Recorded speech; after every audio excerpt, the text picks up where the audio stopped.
إن الحمد لله نحمده ونستعينه ونستغفره نعوذ بالله من شرور أنفسنا ومن سيئات أعمالنا من يهده الله فلا مضل له ومن يضلل فلا هادي له أشهد أن لا إله إلا الله وحده لا شريك له وأشهد أن محمدا عبده ورسوله يا أيها الذين آمنوا اتقوا الله حق تقاته ولا تموتن إلا وأنتم مسلمون يا أيها الناس اتقوا ربكم الذي خلقكم من نفس واحدة وخلق منها زوجها وبث منهما رجالا كثيرا ونساء واتقوا الله الذي تساءلون به والأرحام إن الله كان عليكم رقيبا يا أيها الذين آمنوا اتقوا الله وقولوا قولا سديدا يصلح لكم أعمالكم ويغفر لكم ذنوبكم ومن يطع الله ورسوله فقد فاز فوزا عظيما أما بعد فإن أصدق الحديث كتاب الله وخير الهدي هدي محمد صلى الله عليه وسلم وشر الأمور محدثاتها فإن كل محدثات بدعة وكل بدعة ضلالة وكل ضلالة في النار وإنما توعدون لآت وما أنتم بمعجزين.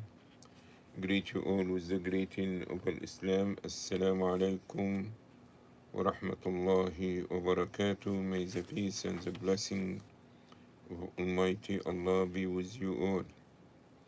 I'd like to welcome you all for continuation of our series concerning major sins, Alkabaaer, which means major sins.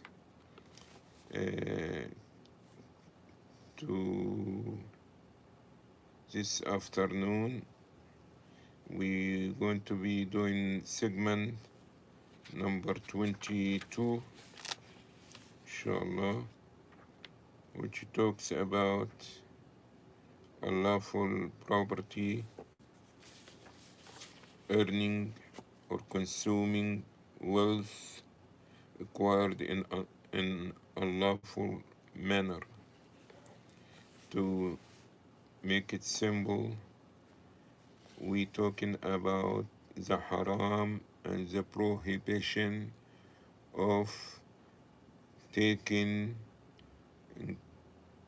or acquiring a money from a lawful source or doubtful source, because this is something is very serious in Islam. And when we talking about earning unlawful money, it has different shapes and forms. Is not, of course, one of them is a stealing. Doesn't matter you steal from a Muslim or non-Muslims. Stealing is haram in Islam. Okay? But stealing can be one of the ways that we say earning or acquiring money from a lawful source. Borrow money from the people and not return it to them. This also be a lawful source of income. Taking taxes from the people, okay, and this also, because if you own something, you own it, okay. Some people say we pay tax. I understand, but also that there is many things on the land like gold, magnesium, oil, different things. Who takes the money of these things? So if he's saying the people have to pay tax because they're using the highway and there is a service been given to them from the government, So the same thing we asking, what about the money that comes from under the ground? Who's taking it? All right? So, but nevertheless, that taking property tax unnecessary and without being any starvation in the country or things like this also will be consider taking money without a lawful course source. People road robber. This also, you fear in the people, put fear in the people, and taking their money. You know,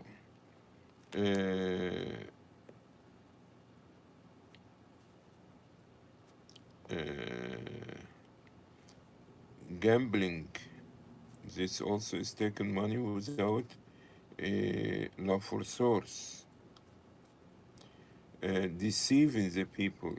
Okay, you tell him this is a pure silk, but it's not a pure silk. So you deceive them, or that some of these sneakers that the people wear, they supposed to be Nike, but they are not Nike. They made in China, look like a Nike. Uh, I forgot what is the term they use in that mean booting or is not real, but it look exactly like the real one.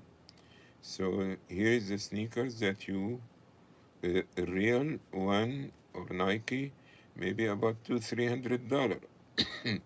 So here he's selling something for $50, came from China, all right, and people think understand that is Nike.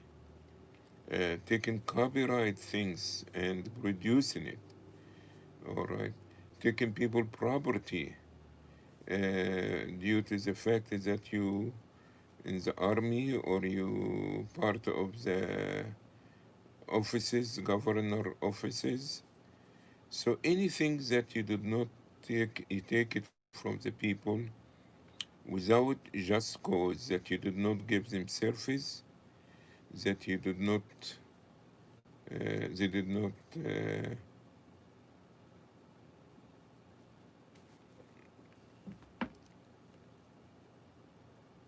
they did not have to be paying it because they did not uh, do, you did not do any service for them. Like I said, gambling,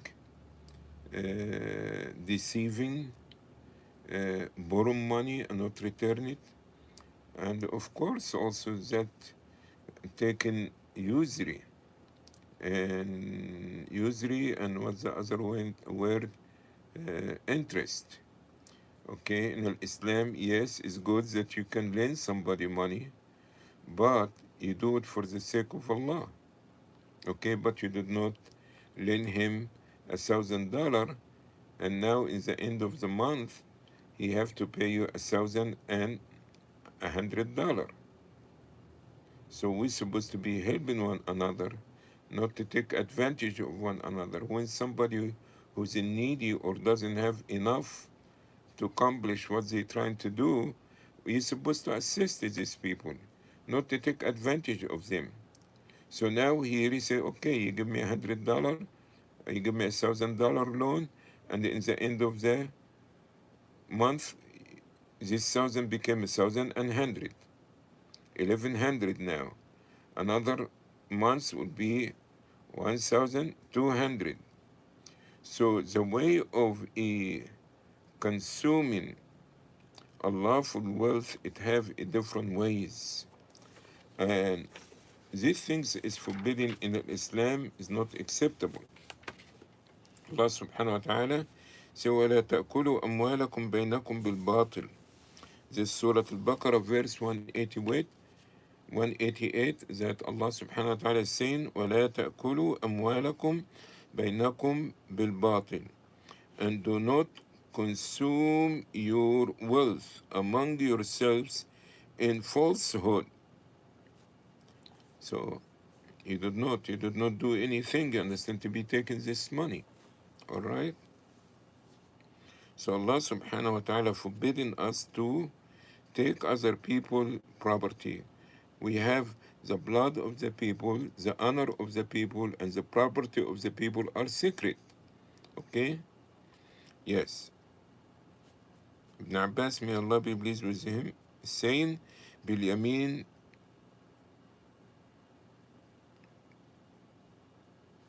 بالباطلة الكاذبة يقتطع بها الرجل مال أخيه بالباطل والأكل بالباطل على وجهين.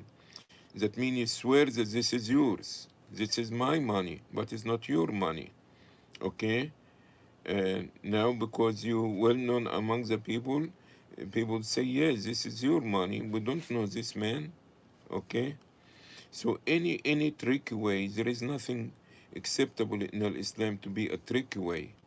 Lying, cheating, borrowing and not to pay, this called taking other people property without just cause. How people will do this? By transgression.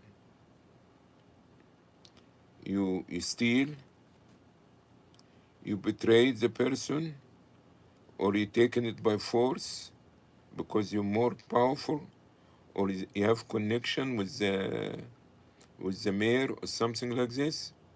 So now this is a form of taking the property without just cause.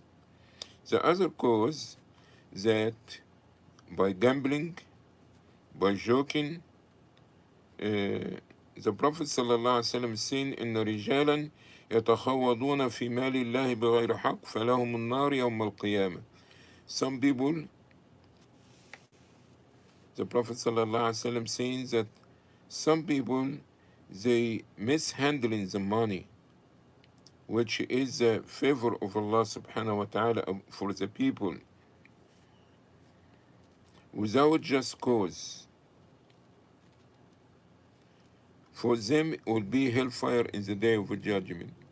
And when Allah subhanahu wa ta'ala promising you hellfire for something, that means you're doing something very serious. Okay? People who are busy with unjustly,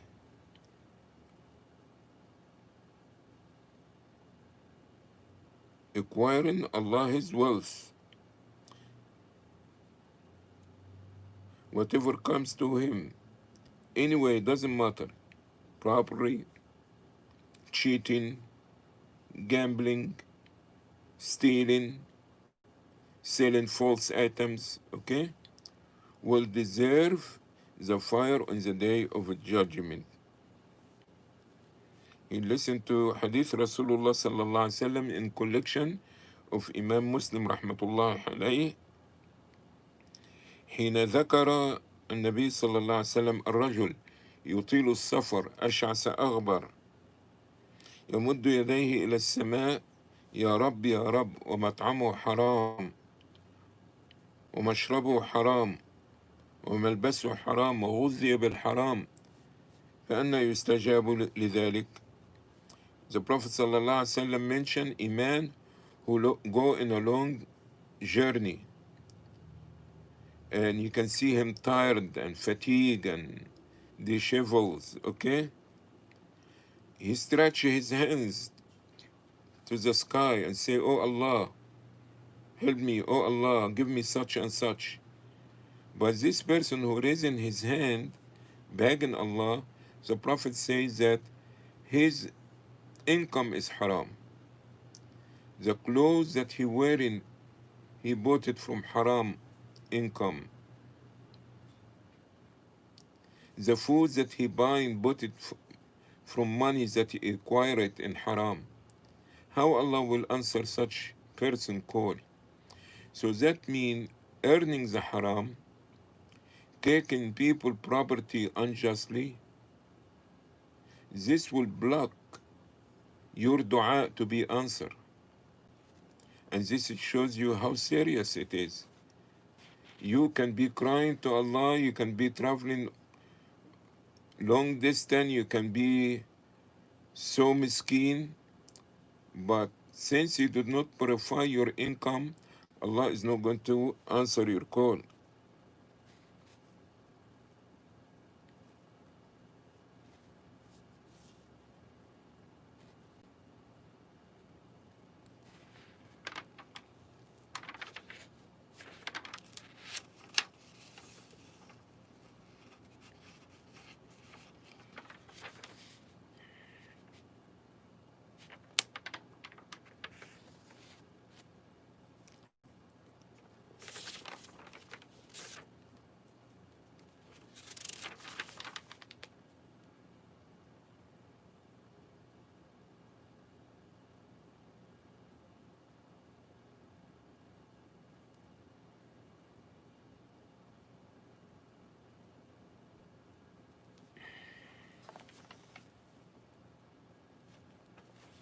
The Prophet ﷺ saying in hadith, which is a meaning,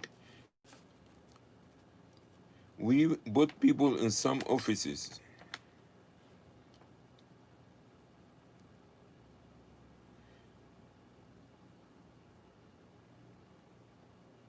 So whosoever hide a needle, it will consider like is stealing. And he will have to answer to that in the day of judgment.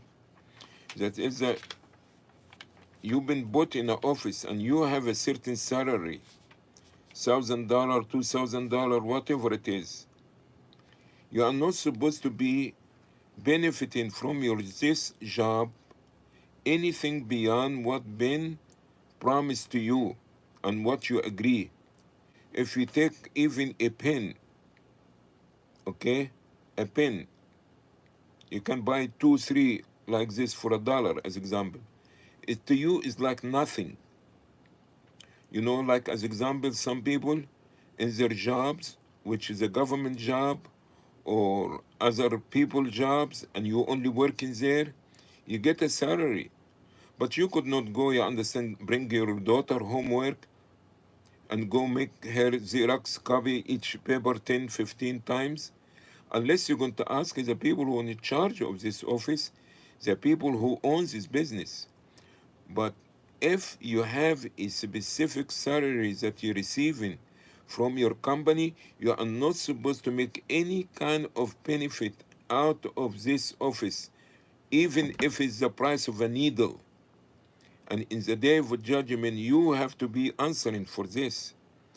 So the Prophet ﷺ saying to the Sahaba, when I put you in an office and send you to do a job, you know you need to bring the income of it. You do not even hide a needle. Okay? Otherwise, in the day of judgment, you're going to have to answer to it. A man had died in the battlefield, and everybody was talking highly about him. And after they buried him, the Prophet ﷺ told them that the scarf, that he took it without permission, without distribution from the leader of the army, all right, is burning fire on him on his grave.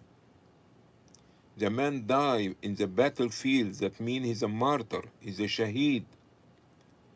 But because he took something is so insignificant, okay, like a scarf, something, okay, but he took it without a permission.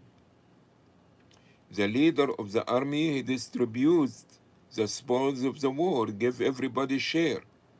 But this man, he took like a wrap, to like a turban, okay, to put in his head.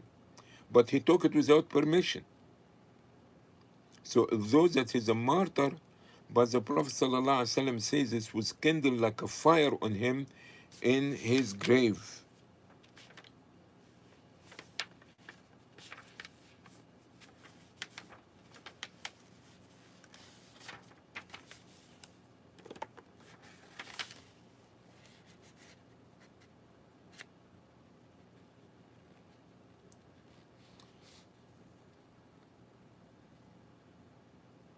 The Prophet ﷺ saying in hadith, which reported by Jabir, لا يدخل الجنة لحم نبت من سحت النار أولى به صحيح على شرط الشيخين. Any flesh, anybody that been supported, been nourished by haram income, hellfire deserve it. We have to be very, very careful that we take money is not ours.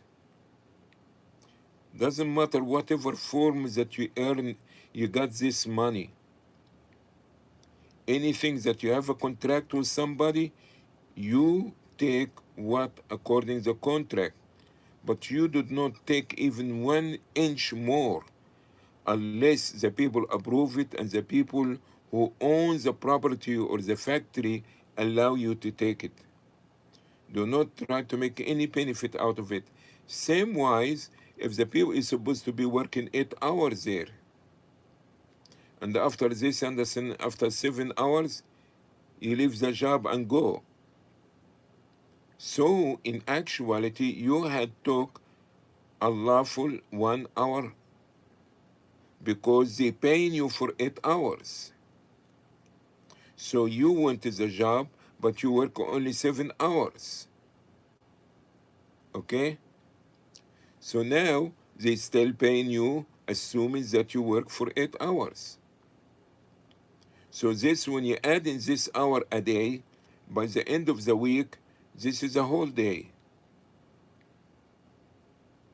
So that means every month you are cheating them in 4 or 5 days. This considered unlawful income. So now this money that you buy food and drink from it is nourishing your body. The Prophet ﷺ say, this body, hellfire deserves this body because it's been nourished by the haram.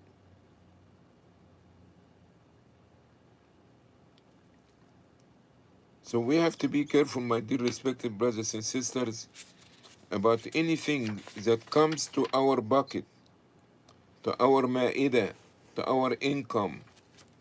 Doesn't matter if it's small or you look to it as like nothing, it's not a big deal. If you want to take something, you need to ask, inform the person who owns the property. Don't deceive, don't cheat, don't gambling, don't act in usury, do not take any income. Go to your house, paying in the rent, or food, or clothes, in anything, in any form, unless that is lawful by Allah and His Messenger, or at least approved by the lawful owner. Otherwise, you'll be in trouble with Allah in the day of judgment. This matter is very serious, and we have to be more careful about how we feed in ourselves. Otherwise, we'll be like this man that the Prophet ﷺ saying that he raising his hand to the sky, he say, "Oh Allah, give me this, give me this." But the Prophet say his food is from haram, his drink is from haram, his clothes is been bought from haram income. How Allah will answer the call of such a person like this? May Allah subhanahu wa ta'ala protect us all from indulging in the haram or earning any haram, and doesn't matter if how small it is, you have to make sure to avoid it. I will end with the story of Abu Bakr as-Siddiq radiallahu anh, to show you how the Sahaba used to be so careful and so conscious about their income. Abu Bakr used to have a servant working for him, a boy that go take the camels, you understand, feeds them and showers them and things like this. And before he come back from the farm, he will milk the camels and bring the dinner for Abu Bakr. May Allah be pleased with him. And one day, he brought the dinner for Abu Bakr. May Allah be pleased with him. And those Arabs, they have the ability, understand, they're so smart, and they have good brain and good heart. So Abu Bakr, when he drank the milk, he tastes that is not the normal milk that he drink every night. The taste is different because in actuality was not from his camels. So when the people feeding their camels from different places or different trees, these things, understand, you can taste it in the milk. So Abu Bakr was surprised after he tasted and he drank his milk for dinner. He asked his servant, he said to him, this milk taste is different. So he told him that this is not from his camels. He said, how you got it? He said, before Islam, I met such a person, and I made fortune teller for him. I act as if I'm a fortune teller, and he used to pay me for it. So one time I did this, and he didn't have the money to pay me. So last night we got to meet, and he gave me what he owed me. So this milk that you drank last night was the income of me doing this service for the man. So Abu Bakr as-Siddiq, when he heard this, he stuck his finger in his mouth and just tried to vomit the milk, and was so difficult for him. And his servant said to him, you're going to kill yourself. He said, I don't care. If my soul going to depart with the last drop of this milk, I need to get it out of my stomach, because this is unlawful income.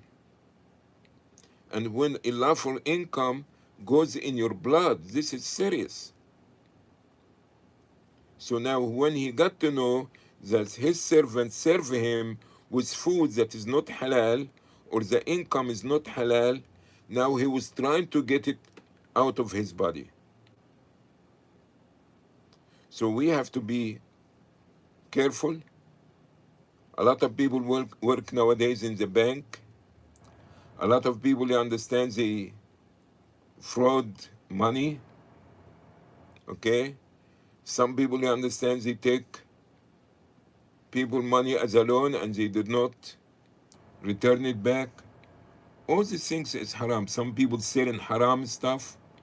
So any kind of income is not allowed by the book of Allah or the sunnah of Rasulullah sallallahu alaihi wasallam.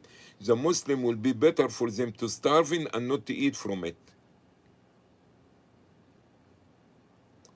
A lot of people selling khamr, Muslims. A lot of people selling porks.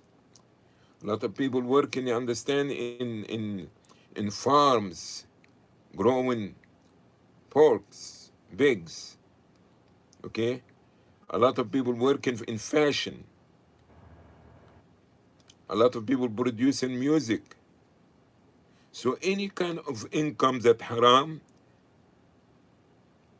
you could not have it, you could not gift it, you could not be part of it. If our main concern only to eat, fill our stomach, and this it, this is serious. So what's the difference between us and the cattle? The cattle could not know what is halal, what is haram. Is this is the field or is this not the field of their owner? They see the food, they're ready to eat, doesn't matter. But we are human being, and beside being a human being, we are Abdullah and Amatullah. So we did not eat anything. Okay? We did not take, somebody give you the money, it's not okay. Okay. But how he got it and why he giving it to you? So I didn't ask for it. Okay, this is good, you didn't ask for it. But why he's giving it to you? What is the purpose behind giving you this money? We have to be very, very, very careful. All right, with this, inshallah, we'll come to closing of this session tonight. Looking forward to see you again tomorrow, inshallah, if Allah will. If anybody have comments, concern, or correction, feel free to do so.